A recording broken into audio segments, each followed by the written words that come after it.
এই আনন্দগুলি এখন একটু ভাটা পড়ে গেছে, কেন যেন আমি জানি না।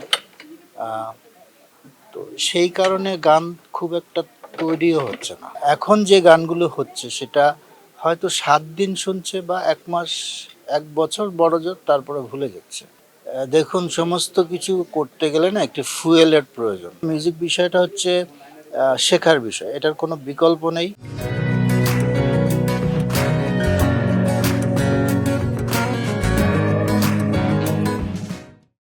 কাজের ব্যস্ততা যেটা, আগের মতন তো আর সে অবস্থাটা নেই।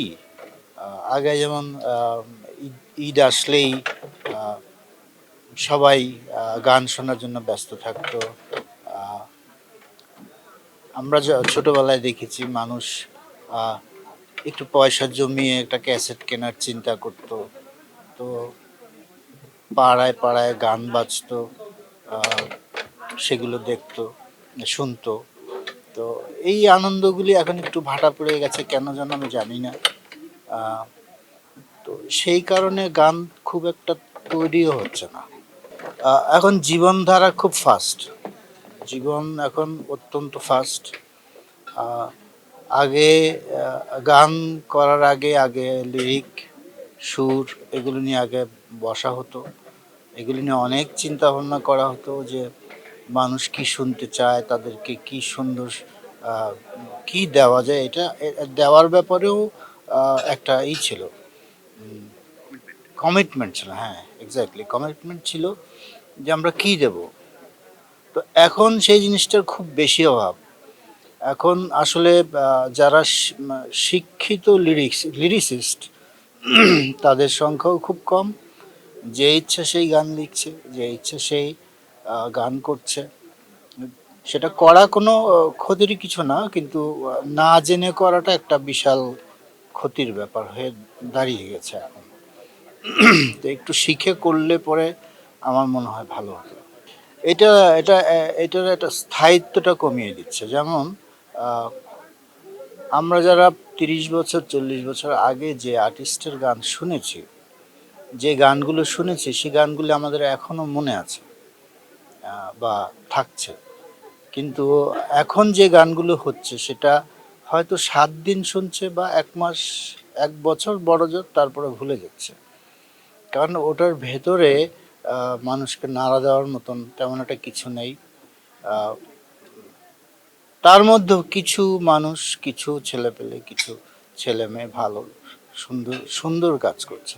সেটাও মানে বলাটা খুব জরুরি যে এর মধ্যেও কিছু নতুন আহ, ছেলে মেয়ে অত্যন্ত ভালো কাজ করছে। দেখুন, সমস্ত কিছু করতে গেলে না একটু ফুয়েলের প্রয়োজন। ফুয়েল মানে কি,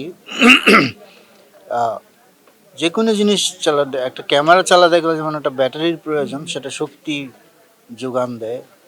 গান যারা করছে, তাদেরও বেঁচে থাকার একটা বিষয় আছে। তো সেই জায়গাটা যদি সস্তা হয়ে যায়, ক্ষণস্থায়ী হয়, তাহলে পরে সেটা তো চলবে না। এটা খুব স্বাভাবিক। তো আর এটা আমি এই কারণেই বললাম যে যারা বড় বড় মানুষ যারা ছিলেন, যারা সত্যিকারের বোদ্ধা, সত্যিকারের আর্টিস্ট, তাদেরকে আমরা কতটুকুনি বা মূল্যায়ন করেছি। তাদের তো মূল্যায়ন হয়নি। তো মূল্যায়ন না হওয়ার কারণে তারা ডিমোরালাইজড হয়েছে। তো একটা পর্যায়ে তারা থেমে গেছে, নিজের মধ্যে গুটিয়ে গেছে। তো সেসব কারণে আহ, আমাদের এটা খুব জরুরিভাবে দেখা প্রয়োজন যে শুদ্ধ সঙ্গীত, শুদ্ধ সঙ্গীত বলতে গেলে আমি ক্লাসিক্যাল মিউজিক বুঝি। ক্লাসিক্যাল মিউজিকের কতটুকুন মূল্য আমরা আমরা দেই বা শুনি বা চর্চা করি। হয়তো 1000 লোককে যদি আপনি প্রশ্ন করেন যে আপনি কি ক্লাসিক্যাল গান শোনেন, সেখানে হয়তো 3 বা 4 জন বলবে যে আমি শুনি, বাদ বাকি শোনে না। কারণ তারা ওটা বোঝে না, তাদের অত সময়ও নেই ক্লাসিক্যাল গান বোঝার মতো, শোনার মতো, বা সেই চর্চাটাও নেই।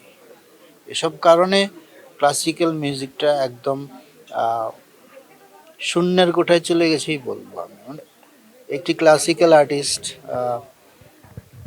শ্রদ্ধেয় ক্লাসিক্যাল আর্টিস্ট যারা আছেন, তারা একটি প্রোগ্রাম করলে সর্বোচ্চ 2,000-3,000 টাকা পায়, কিন্তু একটি টপ 10 আর্টিস্ট একটি শো করলে 1 লাখ 1.5 লাখ টাকা পায়। তো এই যে ফারাক, তাহলে কেন ওই লোকটি শুদ্ধ সঙ্গীত চর্চা করবে যখন দেখছে যে আমি জানি, আমি পারি, কিন্তু আমার কোনো মূল্য নেই।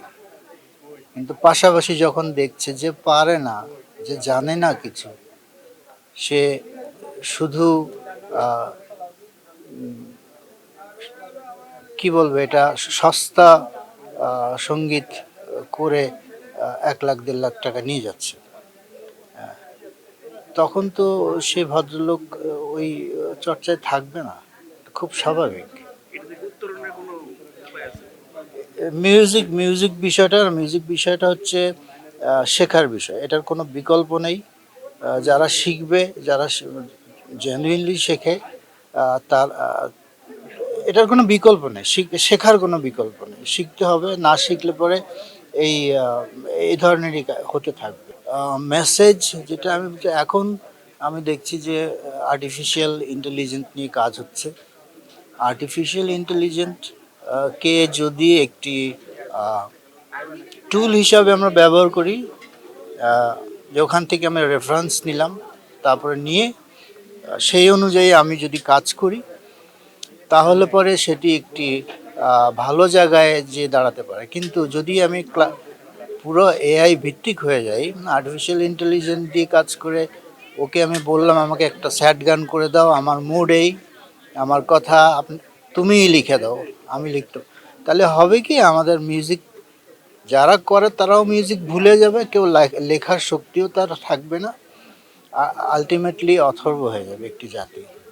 তো আমার মতে আর্টিফিশিয়াল ইন্টেলিজেন্সকে টুল হিসেবে ব্যবহার করাটাই আমাদের মিউজিক ইন্ডাস্ট্রির জন্য ভালো হবে।